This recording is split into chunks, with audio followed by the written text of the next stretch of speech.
So just a reminder again. So the chair of the School of EEE reminded every faculty again. Okay, so for the tutorial or lecture or for other kind of sessions, I would strongly recommend our students to come and to catch up because we're almost reaching to the end of the semester.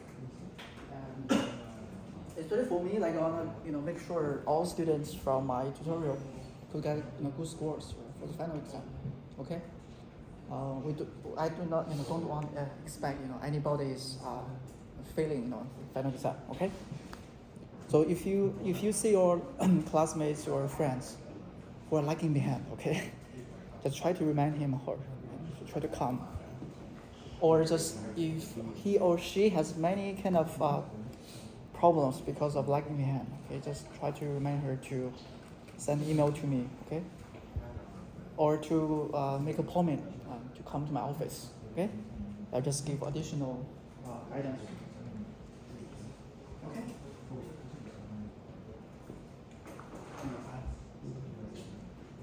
So another reminder is like next week we'll be having quiz 2, okay? So you guys don't have any kind of PDs because last time some members mentioned for quiz 1 and they're not performing well, okay? And this time I do expect you guys can perform well. And also we have lab sessions. So like the lab basic lab the lab session will account for 10%, okay? And be sure you participate in the lab session, okay? Because it accounts for 10%. Okay? Alright, any other questions? Alright, so today we'll be continuing the contents of last week, right? Should be easier, right? Than before, right? Because like today we're still replicating the contents of Z transform. Okay? So let's just briefly recap. Z transform again. So what is the Z transform? Anybody here?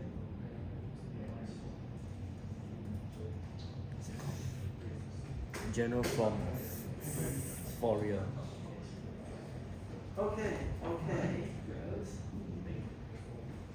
Z transform is a general form of DTFT. Okay? So what are the specialties of Z transform? Specialties. Easy to manipulate. Easy to manipulate? Okay. So then what's the problem with DTFT? R equals 1. Why do you consider rotation?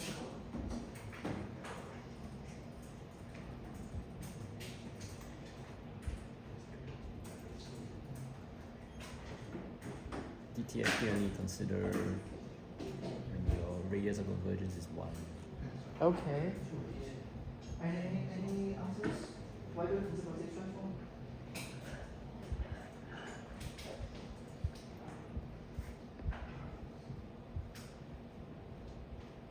Why do you think rotation transform?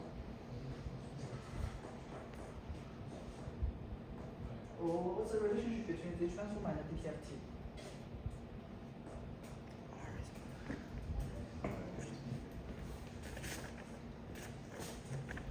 Okay. So like the special here is like I compared to DTFT. Z here is with a complex basic, okay? With R e to the power of G omega. So with this kind of formulation, we could avoid sometimes for DTFT, like we have some kind of convergence problem, right? As many people DTFT may not converge, okay? So with Z transform, we can make it to be more generalized form, okay? For any kind of situations. So here is actually the formulation, okay, of Z transform. Quite straightforward, right?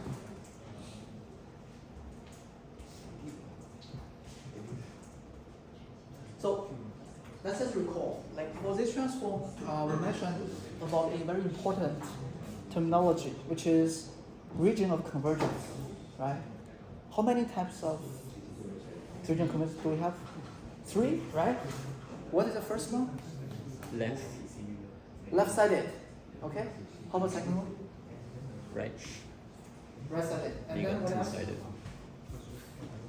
How many types of region of convergence? That's your own, right? How many types?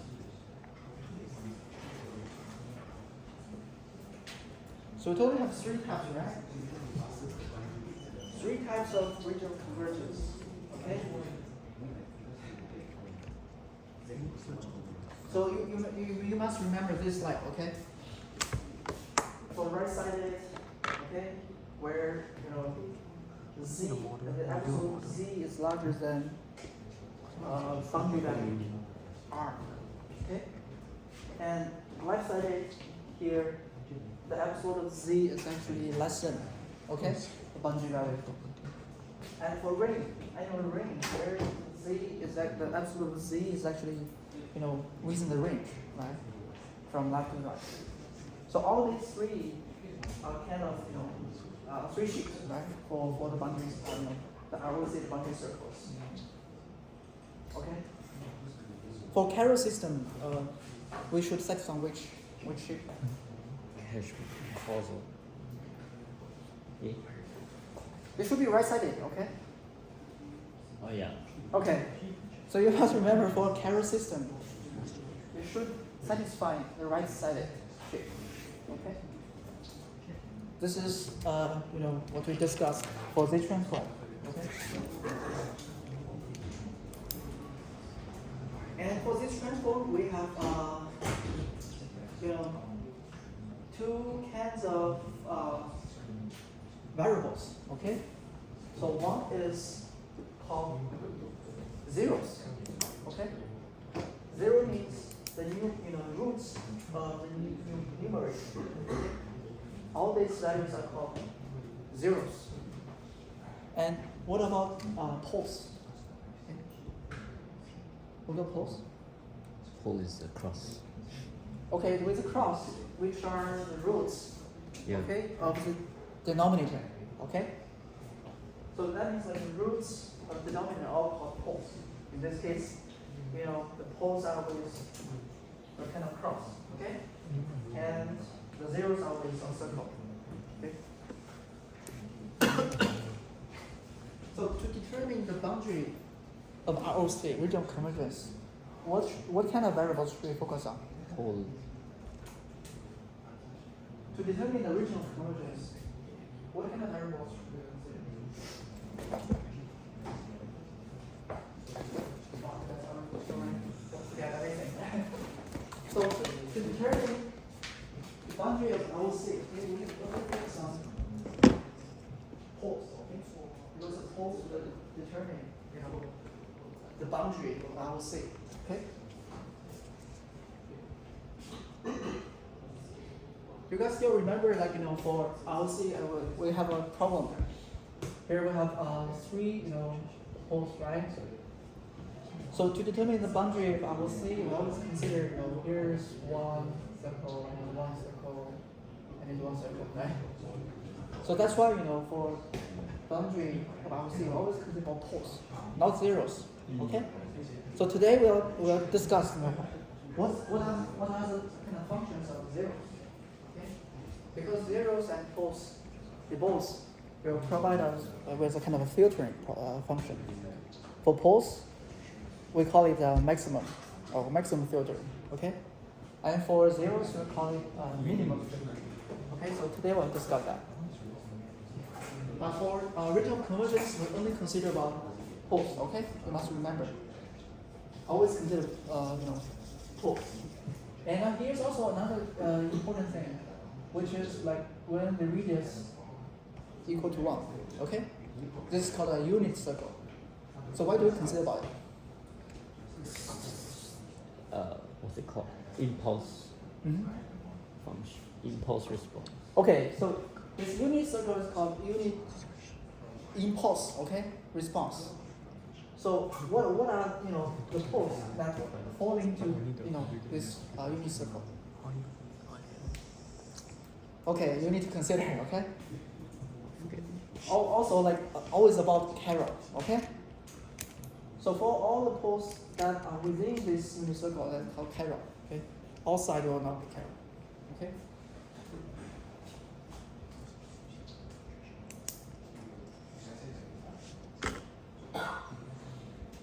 And also some important equations here, formulations here. Like the most commonly used is exponential. Okay, exponential. Here we have alpha n, right? And what else? Un. So un is unit response, a unit function. So its z transform is always okay.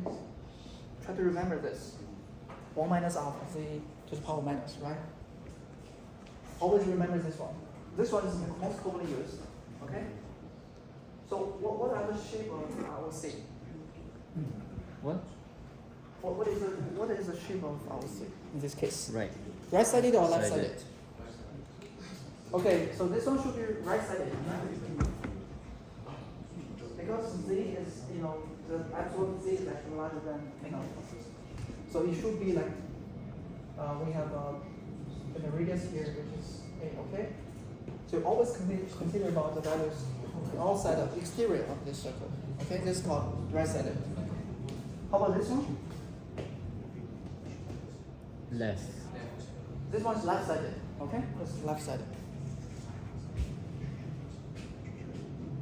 All right. And also we also have some other important equations here. Let's we also call this country. Okay. If this xn minus n 0, so that means the signal is delayed. Okay. So the output transform is z to the power n minus a minus n. Okay. Minus n 0. And what else? So today we also discuss conjugate. Okay. Conjugate. So for kind of complex variable, we have magnitude and phase. Okay. For conjugate, will the magnitude change? No. Okay, the magnitude does not change. How about phase? Negative. Negative. Okay. The conjugate. All right.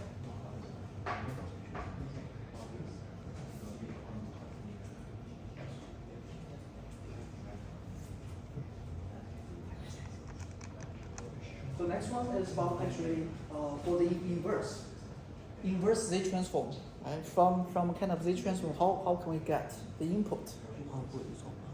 So try to remember try to recap, okay? Recap what we learned before. And from this kind of expression, how can we get the roots? Okay? The zeros and poles. Okay? Zeros and poles from here. And as you recall, like during the tutorial session, we actually solved some kind of a problem which you guys have might have like solved in high school, right? With decomposition, right? Decomposition of this kind of variables.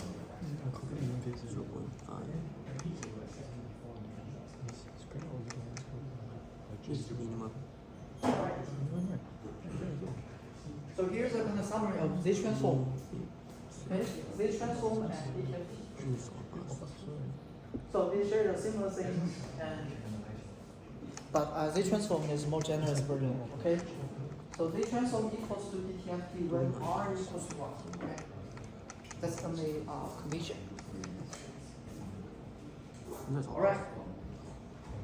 So here's about today. Let's first briefly recap what we discussed last time. Okay. Last time we actually talked about filtering. Okay. So the important thing for digital signal processing is always about filter. Okay. Signal filtering. So that's why for this kind of Z transform and discrete Fourier transform and DTFT or DFT, we always come into a conclusion about filtering, how to deal with the signal. Okay, that's what we focus on. Okay. So for the last lecture or last tutorial, we have discussed the function of h e_j omega. Okay. So what is the rule of magnitude? The magnitude of h e_j omega. What is the magnitude? What's the rule of it? It's actually controlling whether the signal can pass, can get gain or get loose, right? So if k here, let's say if assume k equals to the magnitude of h, right? So what happens when k is larger than 1? Gain. We gain, right? Originally, like let's see, we have 0.5, right? And then we multiply by value of k. So the input signal is actually, it's amplified, okay? And what happens when k is less than 1? Attenuated, right? So the signal is kind of attenuated, or we get a loss, right, of the signal. So that's why, when you consider about filtering, and you often consider about the system response, okay? H here. The system response, and you first need to consider about magnitude, okay? So if you know the magnitude which is larger than 1, that means we gain, okay? We amplify the signal. When k is less than 1, that means we attenuate the signal, okay? And how to make the signal to be passed, okay? So in that case, when k approximates to 1, okay, that means we allow the signal to pass. And when k is actually approximating to 0, that means we want to stop, okay? We want to block the signal. So you must know this kind of properties. Okay? All right.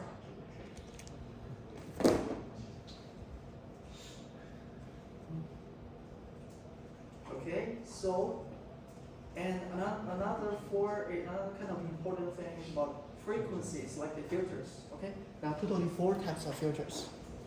First one is low pass filter. Okay. So in your next several years, okay, if you deal with video or deal with audio or deal with any kind, even language processing, okay, you must remember what is low pass filter or what is high pass filter, okay. Sometimes it's very easy to be perplexed, okay. Even like let's say somebody want to do research, okay, when you enter graduate school. Sometimes you often deal with low pass filtering and high pass filtering, okay. But today try to keep in mind, okay, what is that definition of low pass filtering? And here's actually the definition. When the absolute of omega is constrained by kind of a value omega c, okay. That means we only allow this range of frequencies to pass. Okay, for others will be attenuated. Okay. And how about high pass filtering? And only allow this, this range of frequencies to be blocked. Okay, to be blocked, and all other frequencies are allowed to pass. Okay, this is called a high pass filtering. That means that the frequency needs to reach higher and almost reaching to pi. Okay, so that you can pass. So try to remember it. Okay. So when this range is far less than pi, so we allow it to pass, which is called low pass filtering. Okay. What is high pass filtering? You allow, you have your frequency omega should be higher, almost reaching to pi, right? So that you can pass. This is called high pass filtering. Okay. We also have the band. Okay. Band pass and band stop. Okay. The third type is kind of band pass. We have 2, peaks. Or multiple peaks. Okay, so here you just set up for omega is within the omega C2 to omega C1 and omega C1 to omega C2. All these 2 peaks. And for band stop, okay, also just in reverse. Okay. 4 types of filtering. Notch. Okay?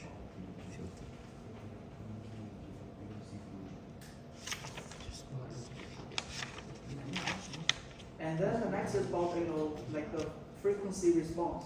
Okay. and how to calculate the amplitude and phase. And here we talk about two kinds of delays. Okay? First is phase delay and second is time delay. Okay? And how to calculate time delay? Phase. Time delay is, okay, here is about phase. Okay? The phase is actually divided by omega 0, which is original frequency. Okay? So the phase, okay, divided by omega 0. Okay, this is called with minus. Okay, this is called time delay. And then later we'll talk about another kind of delay, which is called group delay. Okay. So last tutorial we had a question, a problem, right, regarding the difference between time delay and group delay. Group delay means like we have it's a linear function. Right? You have multiple frequencies, and then you take the derivative. Okay. Take the derivative of the phase with respect to omega. Okay. So you get the derivative and for all this series of frequencies. So in what condition group delay equals to time delay? Linear phase response. Okay. So only occurs for linear phase response. Okay. Try to keep in mind. So when group delay equals to time delay, if only if, okay. So the system is a linear, okay, phase response system. Okay. So in this case, a group delay, equals to time delay. Okay. That means, for example, here we consider delay of n samples, right? That means original xn. After delay, we get xn minus of m, right?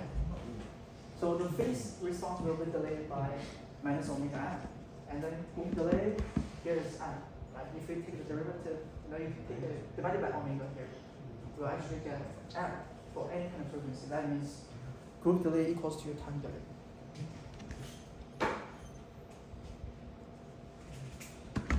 All right.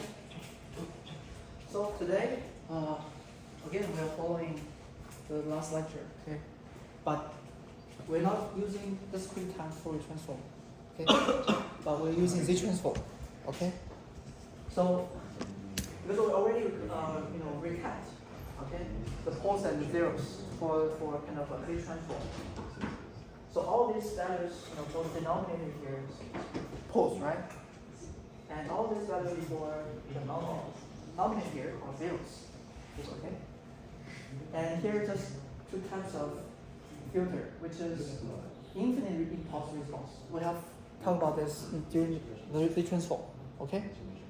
So for IIR filter, that means we have both denominator and numerator. So in this case, zeros may not be present, okay, but poles should be present, okay? And for the finite impulse response, we don't have denominator, okay? We only have numerator. That means the zeros, should be present, okay? But poles may not, okay? Because it's divided by 1, right? Okay. Just try to remember, okay?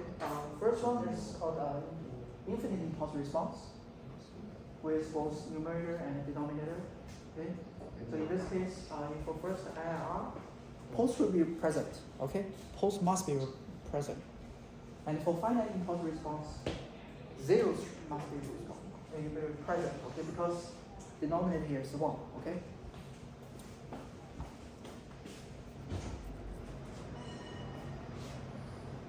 And again, for the response, we consider first magnitude response. Okay. So here are just two properties. The product of magnitude always, the response of each of the pole and zero, and the sum of the magnitude also, follows each of the pole and zero, and also for the phase response, again, the sum of the phase response is also with regard to each of the pole and the zero. Okay. So later we will deal with this kind of questions. And also group delay, okay? Also, following the group delay of each pole and zero, okay? So for group delay.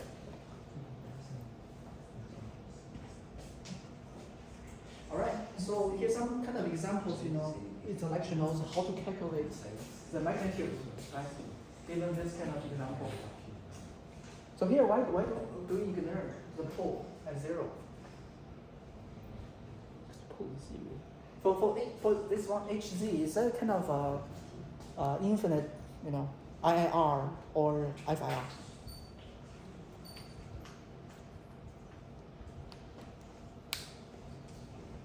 According to this one, okay?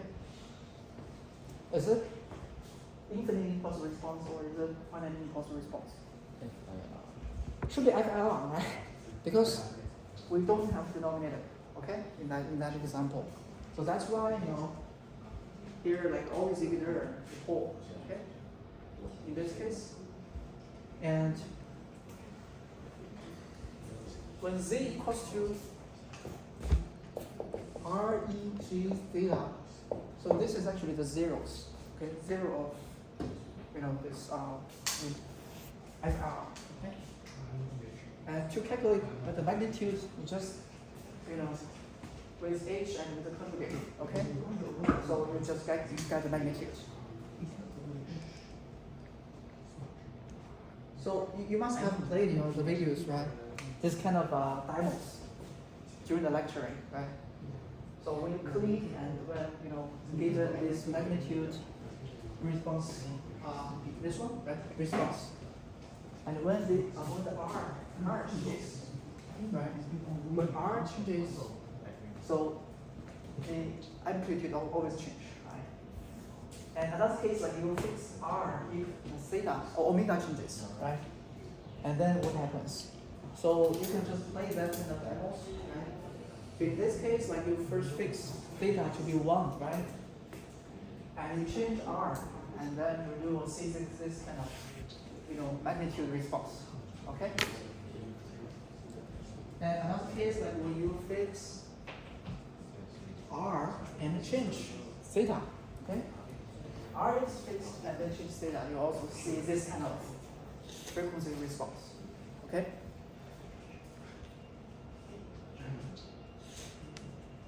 All right, so next one is about phase response. Phase response means like we calculate, the phase, right? Based on, the impulse, there's two parts, right? With real and implicit, okay? With real and implicit. So this part, is just arctangent, okay? Take arctangent, and you can easily get angles. But it's quite simple, right? It's all about engineering math. And then with this kind of phase response, right, you have both here two variables, R and theta. Similarly, when R changes, what happens to phase? Screw. Right, phase response, and when theta changes, what happens to, the phase response? Okay. And next is like how to get if we know a pole value, right? And then how can we get the frequency response? So this is actually about this section, okay? So similarly in this case, if you have a pole item here, right? And HZ is about this pole. So you can actually calculate the magnitude response and phase response. Okay? Based on that pole. And again the demo, right? When you change the R and fix it to be 1, so you will see this kind of magnitude response. Okay? Alright, so now it's again about engineering math, okay? So if we know like Z equals to R e g theta, what is output of conjugate? RE minus J theta. Yeah, REG to the power negative, right? Minus G theta. Okay? This is about conjugate. Okay, which means like you have a phase and angle here, right? Now it's reversed. Okay? From positive to negative. Okay? And then next one is about reciprocal. Okay? Reciprocal means like you just take kind of inverse, right? In this case, you 1 over R equals theta, and then you will get 1 over R E minus G theta. So that means like the magnitude is, reversed. And also theta becomes from positive to negative. Okay? For reciprocal. And then what about conjugate reciprocal? Conjugate reciprocal here, the phase does not change. Okay? And only, the magnitude change. Okay? Becomes 1 over R. Let's just summarize, okay? So for conjugate, magnitude does not change. The phase from positive to negative, okay? And then next for reciprocal, both magnitude and phase change, right? And here R becomes 1 over R, right? And then phase from positive to negative, right? And then next, conjugate reciprocal. So in this case, the phase does not change, okay? Only the magnitude. Okay, let's look on here. The magnitude change from R to 1 over R, okay? But the phase does not change. So that means, the phase, if you just measure it now, the phase always keeps the same, okay? For conjugate reciprocal. But for reciprocal, like, both change, right? You will see, here are 2 zeros. 2 zeros, one inside the circle, one outside the circle. Okay? One is with this phase, and in this is, another two with this, right? They actually changed. Alright. So with this kind of conjugate and reciprocal, conjugate reciprocal, we'll find some patterns, okay? So conjugate zeros are often with, R E G theta and R E G minus G theta, okay? So you'll get this two kind of, symmetric, okay? The symmetric zeros here. So this one is positive and this one is negative. So if we get this kind of symmetrical frequency, we often can find minimum, okay? Minimum response. And similarly for conjugate poles, okay? You get 2 cross. And they are actually symmetric. And if you get these 2 poles, actually we can find the maximum response. Okay, just try to keep in mind. For zeros, for conjugate zeros, we're trying to get minimum response. Okay, and for conjugate poles, we're trying to identify the maximum response. Okay, so that's why when you design the filters, and you have to identify the zeros and poles. If you can identify, the zeros with conjugate zeros, that means you will find the minimum response. Okay, that means often the zeros along with the frequency will be stopped. Okay, to stop the signal, and for poles, you're actually trying to maximize. Okay, so all this frequency will be passed. Okay, with poles. This is just a boundary with minimum to a maximum. Okay, zeros is a minimum, the lowest boundary. Okay, poles are the maximum, highest boundary. All right. And next we have a kind of all-pass system. Okay, what is all-pass system? 1. So the magnitude should be 1. Okay. So just as I mentioned, for here, okay, for this, system response H here, T, to allow the signal to pass, we should make sure, the T always approximates to 1. Okay, that's the condition of pass. Okay, if K approximates to 0, that's when we always stop. Okay. So in this case, like, we have this kind of production process. And given our theta and here for this one, right? So actually, this is about the conjugate reciprocal, right? Conjugate reciprocal, and then we have this with a same phase. So if we make a simple calculation, we find actually with scaling, even they have identical magnitude response for the e.g. theta and the conjugate reciprocal. Okay. That means we get the zeros and here, and then poles and here. So that means like with reciprocal and conjugate reciprocal, originally the zeros Okay, zeros now become poles. Okay, very important term. Okay, so originally we have zeros here, but with conjugate reciprocal now we have poles. Okay, in this case, that means zero will be just reversed. And so similarly, because we have a kind of requirement, the magnitude should be equal to 1, right?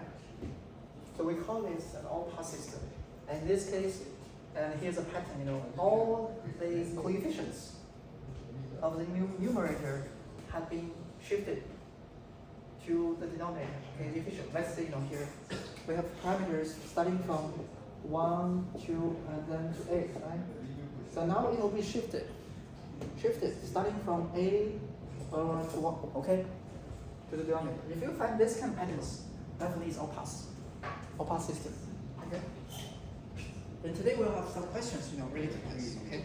So how to identify all-pass system? You just need to identify, if there's kind of a conjugate mirror, right? Mirror of the denominator and the, numerator coefficients.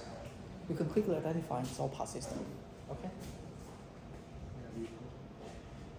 All right.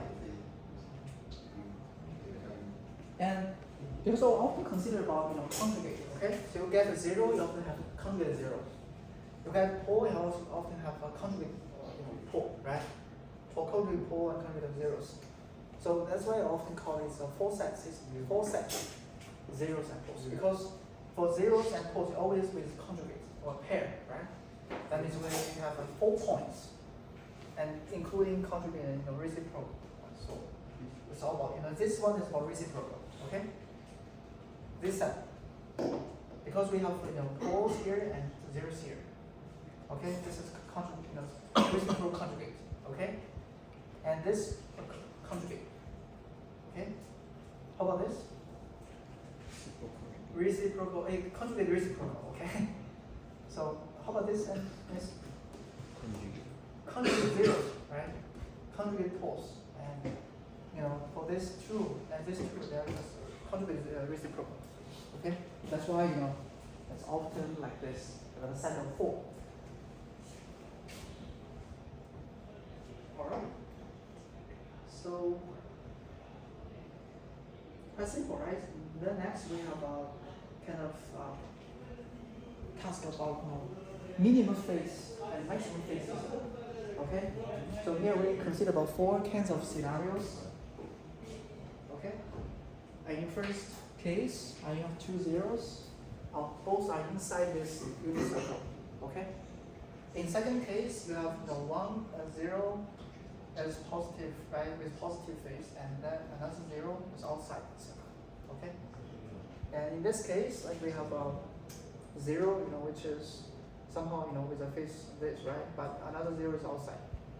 And then the last case, 2 zeros are all outside the circle. Okay? Unit circle. So how do we identify?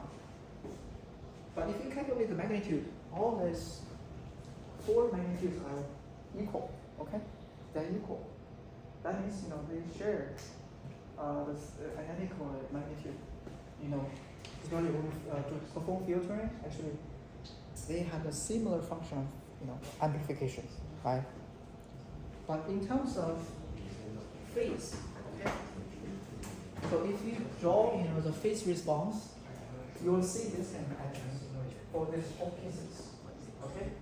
Well, for the first case, we have the minimum phase lag. Okay. Minimum phase lag for H1, and H2 you'll find they have the largest, okay, the biggest, the phase lag, which we call the maximum phase. Okay, so to consider about maximum phase system and minimum phase system, we have to find if for this the phase lag, if it is for H1 case, okay, it should be minimum, and if for H4 case, with the maximum, okay, the phase lag is all kind of the maximum phase system. Quite simple, right? So just here, just to identify, for minimum phase system, it has the least time delay. Okay, that means here, the time delay of H1 is the minimum. And for maximum phase system, that is, for like here for H4 has a largest, okay, the time delay, okay, so that's called a maximum phase system. All right.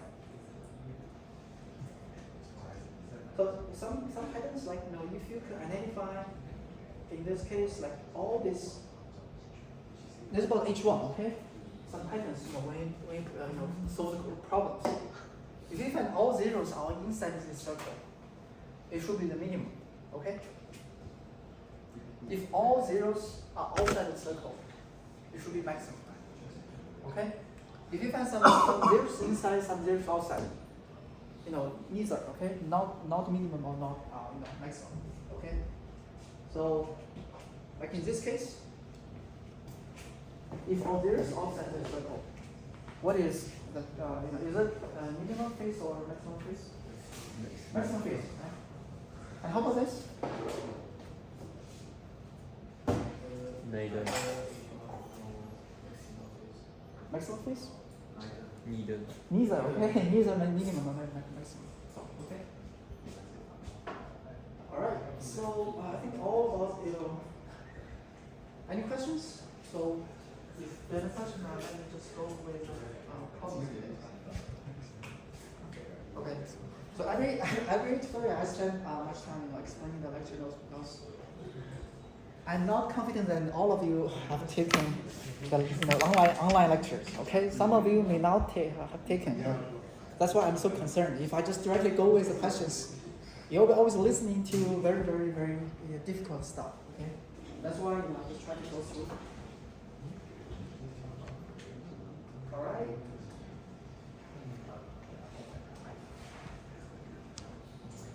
So today's questions are very simple. Okay. So first one, how can we define whether these systems are all pass or not? Okay. How can we efficiently solve the problem? Okay. How can you identify?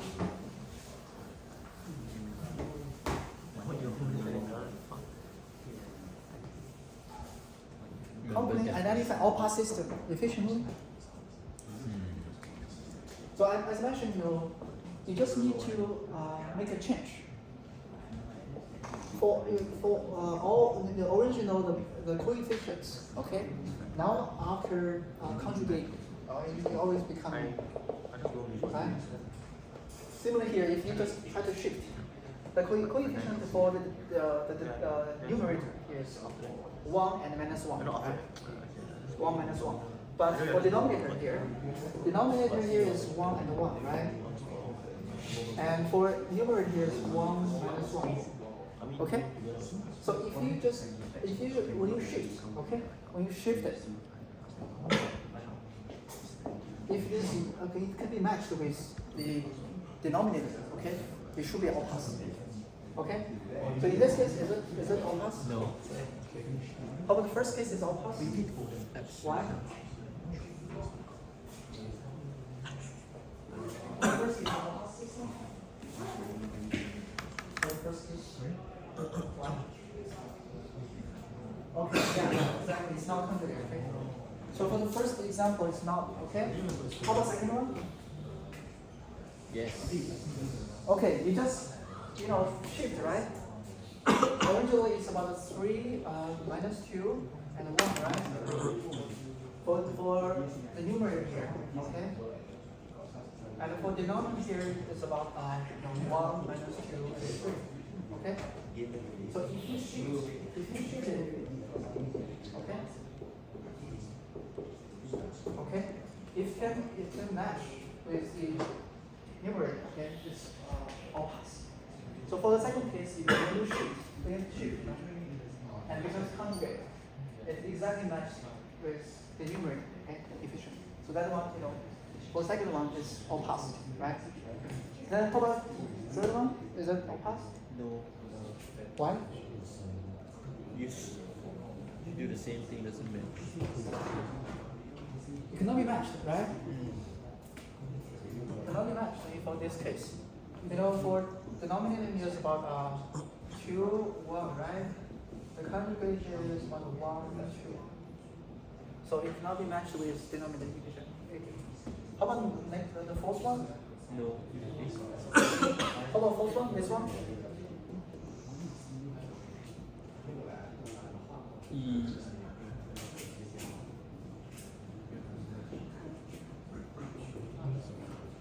Okay. Can it be matched? How about fourth one? Is this all pass? That's tricky. If you Okay. take out a minus sign, it's all pass. Yeah, you have to consider, why does this minus sign? Okay? So actually this, because it's a linear system, okay? In this case, sometimes a linear system, the minus sign has no real effect. So this one's still all pass, okay? It's a minus sign, it can be, you add a minus, okay? So your minus 1 minus 2, okay? That means only the first, the second one and the fourth one are all pass. Okay? Got it? It's simple, right? And then next, again, very simple, right? And how to identify the minimum and the maximum? Is it? How about the first one? Is it minimum Yes. or maximum? Minimum. We just talk about, This one's minimum, right? All zeros are inside the circle. Minimum? Let's talk about this. Max. It's a maximum, right? All zeros are outside the circle. In this case, None of the above. neither, okay? Neither minimum or maximum. And then next, quite simple, right? It seems like you are engineering maths, right? Very basic. And I do not need to explain you. And you have a zero, find a zero for this one, right? You just assign it to be Z with, right? How to calculate the conjugate? Just minus the J. Okay, Z the conjugate, right? And then next about reciprocal and how to calculate. 1 over your 0.3 meters times 1.2. Okay, it should be, right? And how much you will get? 1.2 minus Minus, J 1.6. okay? And then for the reciprocal, in conjugate reciprocal, okay? Just, Yeah. okay, right? Quite straightforward, right? Mm. Okay.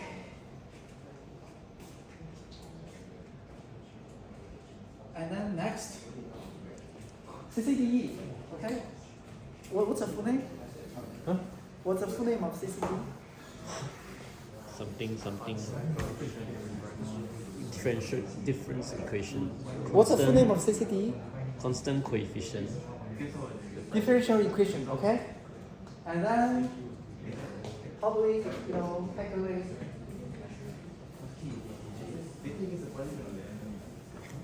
Computer communication. Okay. So yn equals to xn, and then with this, right? So we need to calculate HC, okay? The system response. Okay? So for this one, if we just change it to this transform, what will be?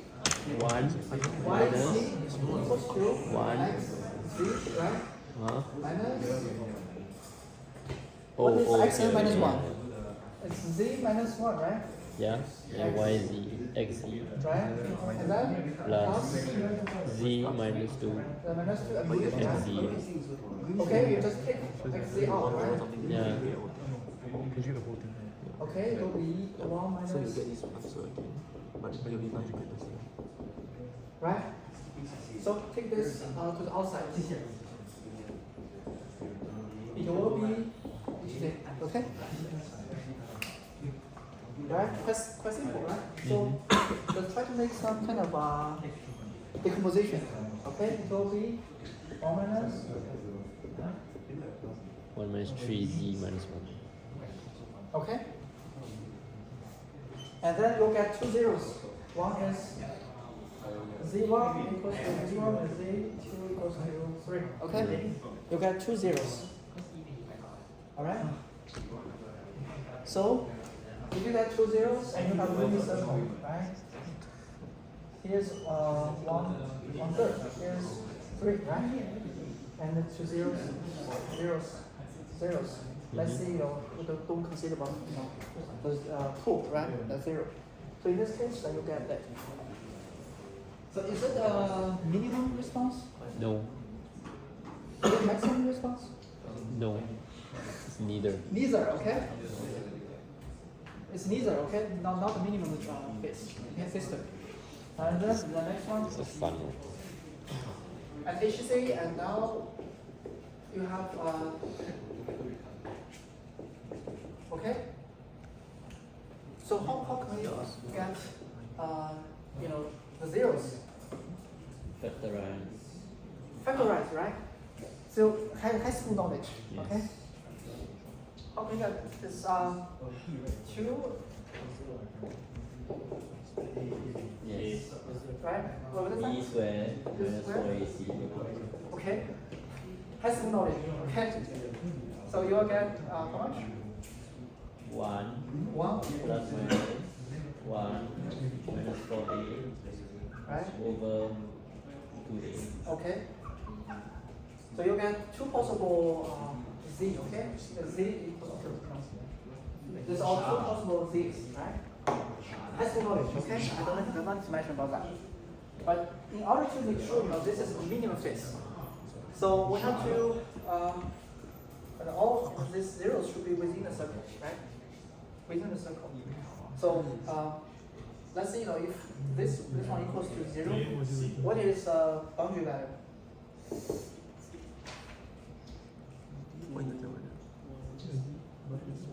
Right?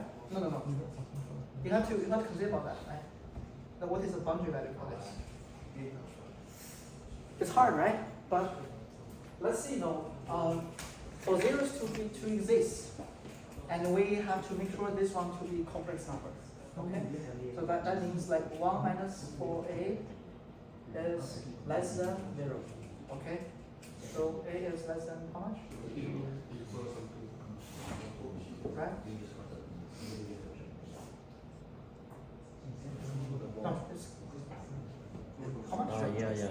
Right?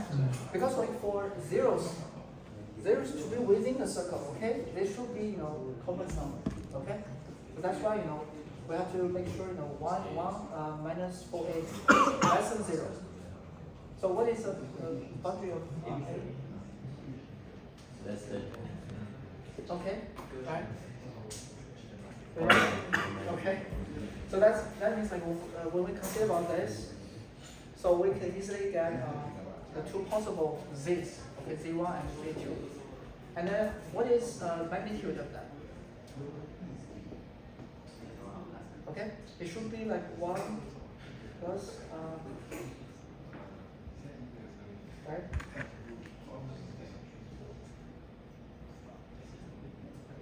Right? Like this. Am I right? Because this is a complex number. Okay? So we need to calculate the magnitude. Oh. Okay, now this one is already a complex number. So this one means here's a g here. Okay? So we have 2, and then how do you do that? So that is you calculate z and the z conjugate, right? You'll get the absolute square, right? Z multiplied by z conjugate, so you'll get absolute with a square, right? Because this is a confinement, so we'll get. Am I correct? Oh, it should be like this, right? Right? Almost should be square. Okay? So that is actually,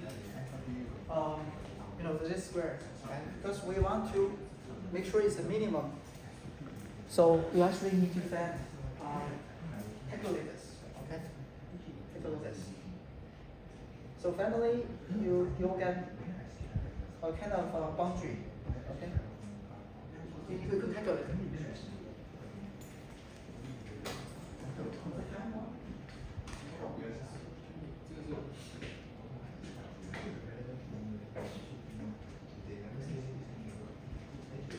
Alright. We know like this for this unit circle, what is radius? It's 1, right?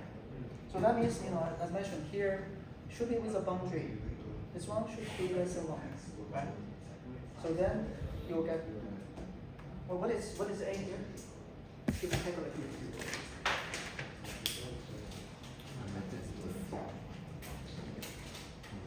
Okay, let's just repeat. And for a minimum phase, so we have to make sure these two zeros are within this unit circle, right? And all of them should be with a complex number. That means here Z1 and here Z2, right? Just about phase angle. So to make sure this exists, okay? So this one should be complex, okay? This one should be complex. That means like 1 minus 4a should be less than 0, okay? This is a confinement. So if these two zeros are complex numbers, so we know like the magnitude, okay? Magnitude of z squared equals to z the conjugate, right? Right. So here, like for the first one, first is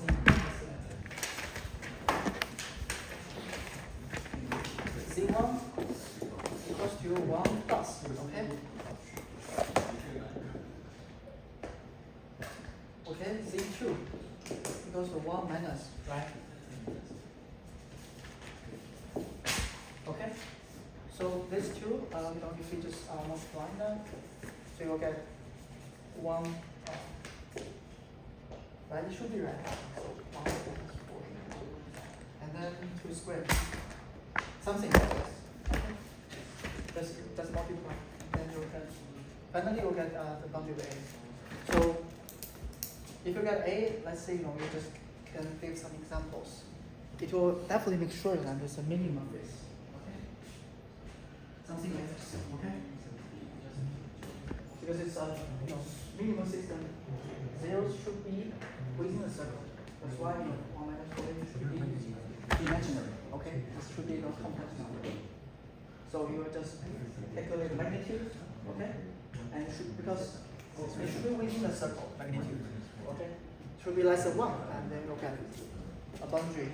Here A is actually should be less than 1, okay? Larger than 4, okay? Than this. Okay? Okay, questions? So for this one, like at least you guys need to know, what is all-pass system, right? And also minimum response and maximum response. Okay, the phase response. This one minimum, all zeros are inside the unit circle, and this one all zeros are outside, right? Okay, I know what I got wrong. Okay.